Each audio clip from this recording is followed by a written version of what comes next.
ഇതിപ്പോൾ CPM-നെതിരെ ഉയരുന്ന ഒരു ആരോപണം, ഈ തെരഞ്ഞെടുപ്പിന് ശേഷം ശക്തമായി വന്നിരിക്കുന്ന ഒരു ആരോപണം, ഒരു വശത്ത് ന്യൂനപക്ഷ പ്രീണനം നടത്താൻ ശ്രമിച്ചു, അപ്പുറത്ത് മുസ്ലിം നാമധാരി എന്ന കാര്യം മാത്രം എടുത്തു പറഞ്ഞുകൊണ്ട് നടത്തിയ വർഗീയ പ്രചാരണം വടകരയിൽ നടക്കുന്നു. എൻ്റെ പേരാണ് പ്രശ്നം എന്നുള്ള രീതിയിലേക്ക് അവിടെ ഷാഫിക്ക് പ്രതികരിക്കേണ്ടി വന്നു. ഇതിപ്പോൾ തെളിയുന്ന കാര്യങ്ങൾ എന്താണ് CPM-മായി ബന്ധപ്പെട്ട് ഇപ്പോൾ തെളിയിച്ചു കൊണ്ടിരിക്കുന്നത്? CPM യഥാർത്ഥത്തിൽ വളരെ വലിയ ഒരു പ്രതിസന്ധിയിലേക്ക് നീങ്ങുകയാണ്. കാരണം കേരളത്തിൻ്റെ പൊതുജീവിതത്തിൽ അവരെടുക്കുന്ന നയങ്ങളും നിലപാടുകളും നമ്മുടെ സാമൂഹികമായിട്ടുള്ള ഐക്യത്തിന് ഗുണം ചെയ്യില്ല. കേരളത്തിലെ സാമൂഹിക ജീവിതത്തിൽ വലിയ അന്തഛിദ്രങ്ങൾക്ക് അത് ഇടയാക്കും എന്ന കാര്യത്തിൽ സംശയമില്ല. അത് CPM അല്ല ഇത്തരം വൃത്തികേടുകൾ കാണിച്ചതെങ്കിൽ, CPM-ൻ്റെ പിന്തുണയോടുകൂടിയല്ല ഇത്തരത്തിലുള്ള വൃത്തികേടുകൾ കാണിച്ചതെങ്കിൽ അത് തെളിയിക്കാനുള്ള ബാധ്യത ഇന്ന പാർട്ടിക്കുണ്ട്. കാരണം പാർട്ടിയുടെ ഭരണമാണ് കേരളത്തിൽ നടക്കുന്നത്. പാർട്ടിയുടെ നിയന്ത്രണത്തിൽ പോലീസാണ് കേരളത്തിലെ ആഭ്യന്തര വകുപ്പ് കൈകാര്യം ചെയ്തുകൊണ്ടിരിക്കുന്നത്. അപ്പോൾ ഈ കേസിൽ ഏപ്രിൽ 25-നോ മറ്റോ ആണ് ഈ കാഫിർ പ്രയോഗവുമായിട്ട് ബന്ധപ്പെട്ട ഒരു ഇത് വരുന്നത്. അത് അന്ന് തന്നെ അതിന് ആരോപണ വിധേയനായ യൂത്ത് ലീഗുകാരൻ പരാതി പറഞ്ഞിട്ടുണ്ട്, പോലീസ് സ്റ്റേഷനിൽ ഹാജരായിട്ടുണ്ട്, പോലീസ് സ്റ്റേഷനിൽ പരാതി കൊടുത്തിട്ടുണ്ട്. അപ്പം അന്ന് മുതൽ ഏപ്രിൽ, മെയ്, ജൂൺ പകുതിയായിട്ട് പോലും പോലീസിന് ഈ കാര്യത്തിൽ കൃത്യമായിട്ട് ആരാണ് ഇതിൻ്റെ പിന്നിലുള്ളത് എന്ന് കണ്ടെത്താൻ കഴിയുന്നില്ലെങ്കിൽ പോലീസിൻ്റെ കഴിവുകേടൊന്നുമല്ല. കാരണം ഇത് കണ്ടെത്താൻ ഒരു ബുദ്ധിമുട്ടുമില്ല. ശാസ്ത്ര സാങ്കേതിക വിദ്യ, ഇൻഫർമേഷൻ ടെക്നോളജി, ഇതൊക്കെ വളരെ വളരെ ലളിതമായിട്ട് ഇത്തരം കാര്യങ്ങൾ കണ്ടെത്താൻ കഴിയും. യാതൊരു പ്രയാസവുമില്ല. എന്തുകൊണ്ട് കണ്ടെത്തുന്നില്ല എന്ന് ചോദിച്ചു കഴിഞ്ഞാൽ അത് കണ്ടെത്തുന്നതിന് അവരുടെ കൈകൾക്ക് വിലങ്ങിട്ട് വെച്ചിരിക്കുകയാണ്. ആരാണ് ഈ വിലങ്ങിട്ടിരിക്കുന്നത്? പ്രതിപക്ഷത്തുള്ള ആൾ വിചാരിച്ചാൽ വിലങ്ങിടാൻ കഴിയില്ല. ആ നടപടി എടുത്തിരിക്കുന്നത് ഭരണകക്ഷിയുമായിട്ട് ബന്ധപ്പെട്ട ഭരണകക്ഷിയുടെ അന്തഃപുരങ്ങളിലുള്ള വളരെ പ്രധാനപ്പെട്ട ആളുകൾ തന്നെയാണ്. അപ്പോൾ അതുകൊണ്ട് CPM-നെ സംബന്ധിച്ചിടത്തോളം അവരുടെ മേലൊരു കരിനിഴൽ വീണ് കഴിഞ്ഞു. അവരുടെ മുഖത്ത് യഥാർത്ഥത്തിൽ ഇപ്പോൾ അവരിതിനെ കരി തേച്ചിരിക്കുന്നത് മാത്രമല്ല, മട്ടന്നൂരിൽ നിന്ന് വടകര വന്ന് മത്സരിച്ച ഈ KK ശൈലജയെ പോലൊരു വനിതാ നേതാവിന് അവരുടെ മുഖത്തും ഒരു കരടിയിച്ചു. എന്തിനാണ് അതൊക്കെ ചെയ്യുന്നത്?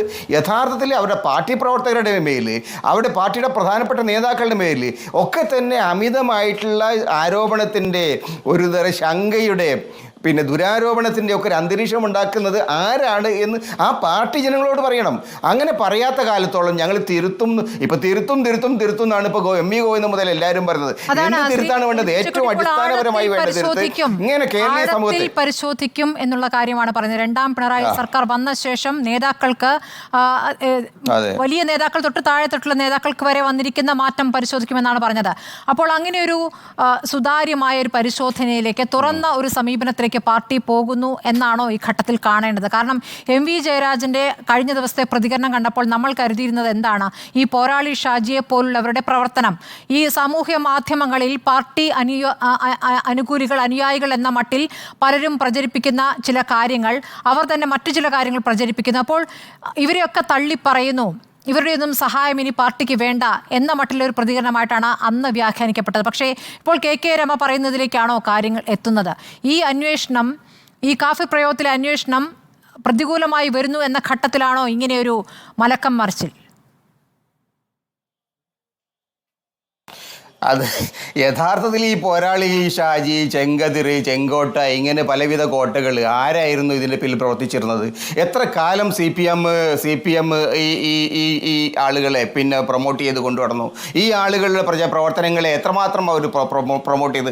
ആരാണ് ഈ അമ്പാടിമുക്ക് എന്നൊക്കെ പറയുന്ന ആളുകൾ യഥാർത്ഥത്തിൽ RSSൽ നിന്ന് CPM-ലേക്ക് വന്ന് RSSൻ്റെ ഐഡിയോളജി ഇന്നും നിലനിർത്തിക്കൊണ്ടിരിക്കുന്ന ആളുകളാണ്. അവർ കമ്മ്യൂണിസ്റ്റ് പാർട്ടിയുടെ ഒരു അന്തരീക്ഷമുണ്ട്, കമ്മ്യൂണിസ്റ്റ് പാർട്ടിയുടെ പ്രൊട്ടക്ഷൻ ഉണ്ട്. പക്ഷേ RSSൻ്റെ ഐഡിയോളജിയാണ്.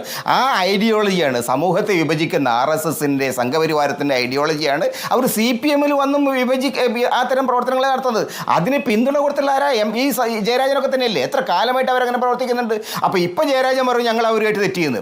എന്തുകൊണ്ട് തെറ്റിയെന്നുള്ളത് അദ്ദേഹമാണ് വിശദീകരിക്കേണ്ടത്. എന്താണ് കഴിഞ്ഞ എത്രയോ വർഷങ്ങളായിട്ട് അവർ പാടിപ്പുകഴ്ത്തിയ, അവർ പ്രൊമോട്ട് ചെയ്ത, അവർക്ക് പ്രചാരണം നൽകിയ, ഈ ജയരാജനടക്കമുള്ള ആളുകൾ പ്രചാരണം നൽകിയ ഈ കക്ഷികൾക്ക് എന്താണ് ഇപ്പോൾ ഒരു പ്രത്യേക വിഷയം വന്നിരിക്കുന്നത്? എന്തുകൊണ്ടാണ് പാർട്ടി അവരോട് തെറ്റിയിരിക്കുന്നത്? അത് ജയരാജൻ വിശദീകരിക്കണം.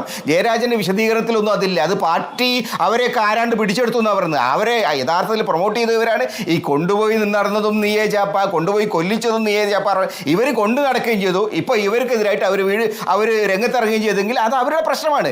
യഥാർത്ഥത്തിലുള്ള പ്രശ്നം ചർച്ച വഴി മാറ്റാനുള്ള ജയരാജൻ ചെയ്യുന്നത് കേരളത്തിൽ എന്നുള്ള വളരെ ഗൗരവമുള്ള വളരെ സീരിയസ് ആയിട്ടൊരു വിഷയത്തിൽ നിന്ന് ചർച്ച വഴിമാറ്റി പോരാളിയോ ഈരാളിയോ തുടങ്ങിയ വിഷയങ്ങളിലേക്ക് മാറ്റിക്കൊണ്ടുപോകാനാണ് ജയരാജൻ ശ്രമിക്കുന്നത്. പക്ഷേ അതുകൊണ്ടൊന്നും ചർച്ച മാറുകയില്ല.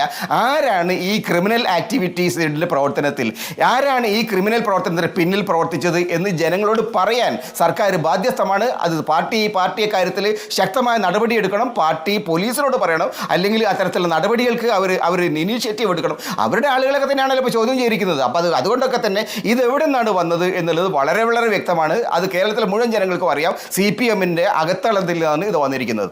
ശരി, ശ്രീ